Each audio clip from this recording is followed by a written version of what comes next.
नमस्ते विद्यार्थी व पालक मित्रांनो, ब्राईट फ्युचर मेकर्स या आपल्या युट्यूब चॅनल मध्ये मी प्राध्यापक अभिषेक पाटील तुमच्या सर्वांचे या ठिकाणी सहर्ष स्वागत करतो।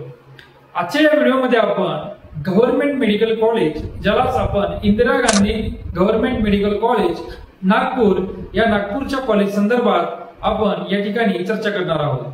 आजच्या या व्हिडिओमध्ये आपण या कॉलेजचा कट ऑफ, या कॉलेजचं area of establishment, category wise या कॉलेजमध्ये किती तुम्हाला फीस पे करायची आहे, त्याचबरोबर या कॉलेजचा लास्ट इयरचा कट ऑफ किती होता आणि कॅटेगरी वाईज या कॉलेजमध्ये तुम्हाला किती पर्यंत स्कॉलरशिप मिळते या संदर्भात आजचा हा व्हिडिओ बनवणार आहोत। चॅनलला जर नवीन असाल तर अशाच माहितीपूर्वक गोष्टीसाठी ब्राईट फ्युचर मेकर्स या आपल्या युट्यूब चॅनलला तुम्ही सर्वांनी सबस्क्राईब करायचं आहे, जेणेकरून तुम्हाला लेटेस्ट व्हिडिओचा आनंद घेता येईल। या ठिकाणी जे Indira Gandhi government medical college Nagpur आहे, या कॉलेजची इस्टॅब्लिशमेंट 1967 साली झालेली आहे। 1967चं हे कॉलेज आहे, हे खूप जुनं कॉलेज आहे आणि या कॉलेजमध्ये या कॉलेजचे जे फी स्ट्रक्चर आहे ते ओपन साठी 1,39,300 हे गेल्या वर्षीची या कॉलेजची ओपनची फीज होती, ज्याच्यामध्ये ज्या पालकांचं वार्षिक उत्पन्न 8 लाखापेक्षा जास्त होतं त्यांच्यासाठी 1,39,300 रुपये फीज होती। एसटी, एसटी आणि ओबीसी आणि ज्यांचं इन्कम 8 लाखापेक्षा कमी आहे अशा पॅरेंट्सची फीस 1,000 रुपये फक्त होती। आणि ईडब्ल्यूएस कॅटेगरीचे जर कॅन्डिडेट असतील, ईडब्ल्यूएस मेल असेल किंवा एससीबीसी मेल असेल, तर या मेल कॅन्डिडेटची फीस 70,150 रुपये या कॉलेजची फीस होते। मुलींसाठी या कॉलेजला फ्री एज्युकेशन आहे।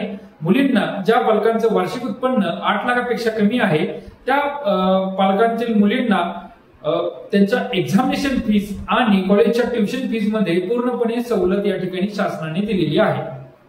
या कॉलेजचा लास्ट इयरचा जो कट ऑफ होता, या कट ऑफ संदर्भात आपण आता या ठिकाणी चर्चा करूया। ओपन साठी या कॉलेजमध्ये 664 मार्क असणाऱ्या विद्यार्थ्यांना हे कॉलेज मिळालेलं होतं। एसटी साठी 482 मार्क असणाऱ्या विद्यार्थ्याला लास्ट इयरला राऊंड 3 ला हे कॉलेज मिळालेलं आहे। शेवट ज्या विद्यार्थ्यांना शेवट मार्कावर हे कॉलेज मिळालेलं आहे त्यांचं या ठिकाणी आपण कट ऑफचं या ठिकाणी डिस्कशन करत आहोत। एससी साठी 600 मार्क असणाऱ्या कॅन्डिडेटला हे कॉलेज मिळालेलं होतं। एससीबीसी साठी 642 मार्कला हे कॉलेज मिळालेलं आहे। ईडब्ल्यूएस साठी 640 मार्कला हे कॉलेज मिळालेलं आहे। विजय साठी 616 मार्कला हे कॉलेज मिळालेलं आहे। एनटीबी साठी 612 मार्क असणाऱ्या विद्यार्थ्याला हे कॉलेज मिळालेलं होतं। एनटीडी साठी 654 मार्क असणाऱ्या विद्यार्थ्यांना हे कॉलेज मिळालेलं आहे आणि ओबीसी साठी 662 मार्क असणाऱ्या विद्यार्थ्यांना हे कॉलेज राऊंड 3 ला या ठिकाणी मिळालेलं होतं।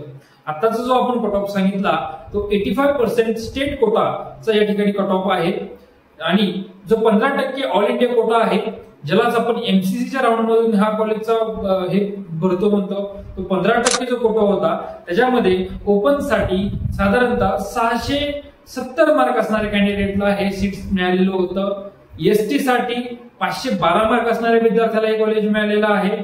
एससी साठी 645 मार्क असणाऱ्या विद्यार्थ्याला हे कॉलेज राऊंड 3 ला मिळालेलं होतं।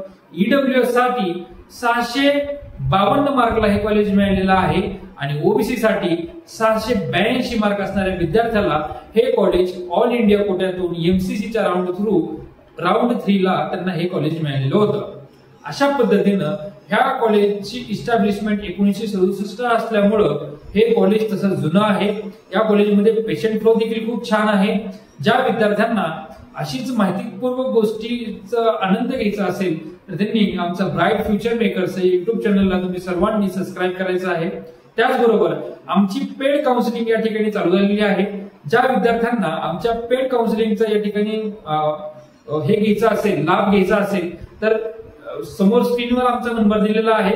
त्याचबरोबर डिस्क्रिप्शन बॉक्समध्ये आमच्या व्हॉट्सअप ग्रुपची लिंक आहे, त्या लिंकवर क्लिक करून तुम्ही आमच्या व्हॉट्सअप ग्रुपला या ठिकाणी जॉईन व्हायचं आहे। आपले जे ऍडमिशन ऑफिसेस आहेत